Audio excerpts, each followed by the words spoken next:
Penyebaran agama Islam ke Indonesia pada generasi awal memperlihatkan sikap moderat. Penyebaran Islam dengan pendekatan akulturasi budaya dapat diterima oleh masyarakat setempat hingga sebagian besar wilayah Indonesia. Sejak runtuhnya Orde Baru, dengan dibukanya keran demokrasi menjadi pintu masuk kelompok Islam radikal. Kebebasan berpikir, berbicara, dan mengemukakan pendapat yang merupakan ciri demokrasi dimanfaatkan oleh kelompok radikal untuk menyebarkan paham dan aksi radikalisme agama.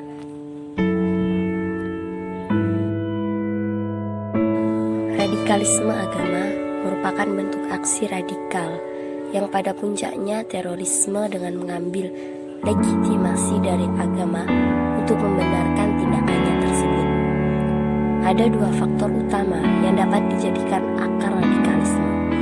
Pertama, pemahaman agama yang kurang tepat dan harfiah. Yang kedua, seorang muslim menjadi radikal karena faktor politik. Dua faktor di atas terlihat saling terkait dan tidak bisa dipisahkan.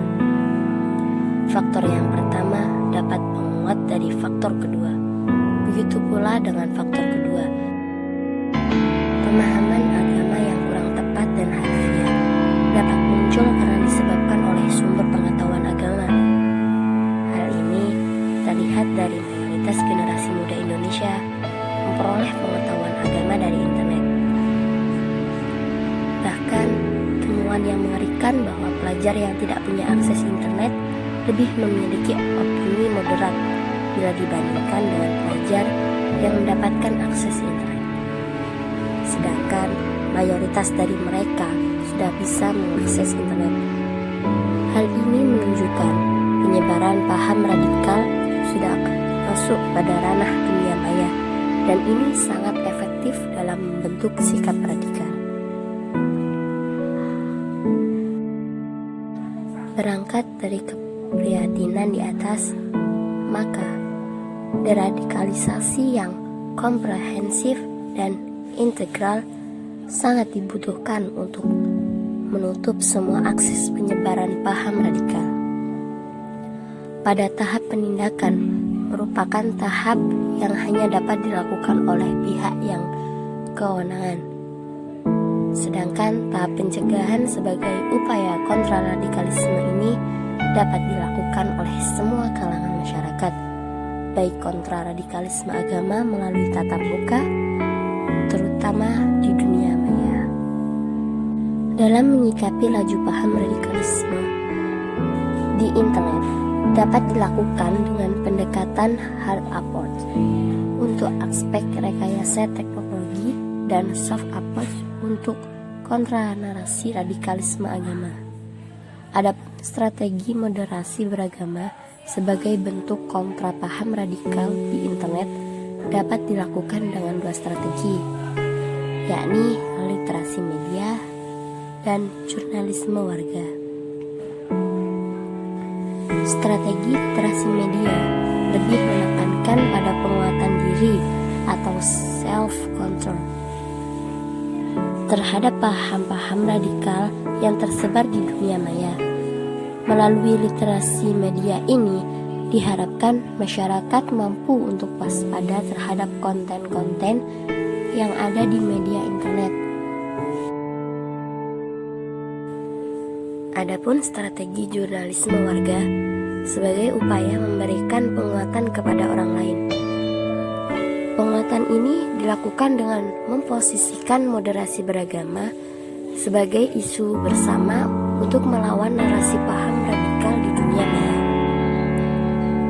Dalam menanggulangi propaganda radikalisme dan terorisme melalui media internet, partisipasi masyarakat untuk saat ini sangat dibutuhkan dalam mengisi dunia maya dengan konten positif maupun kontraradikalisme.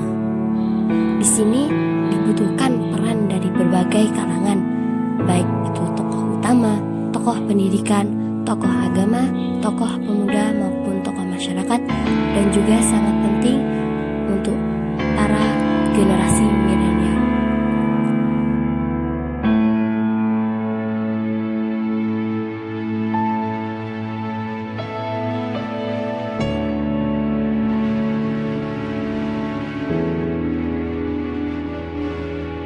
Era digital memberi ruang terbuka bagi kegiatan dakwah.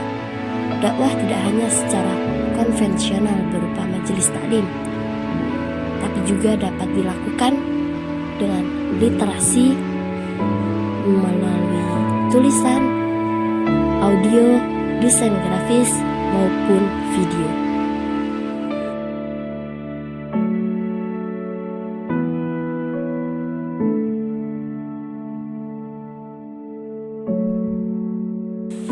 Kita sebagai generasi milenial, sebagai pelajar, juga sebagai santri Indonesia dengan berbagai ragam kebudayaan dan keagamaan harus memiliki sifat moderasi beragama dan kontraradikalisme. Diharapkan dengan memaksimalkan dakwah moderasi Islam secara digital kepada kaum milenial akan tumbuh banyak generasi muda yang memiliki semangat moderasi dalam beragama. Semangat beragama yang moderat atau Islam wasatiyah akan menjadi benteng yang melindungi generasi milenial dari berbagai ideologi atau paham-paham radikal yang berterbaran di dunia maya. Santri siaga, jiwa raga.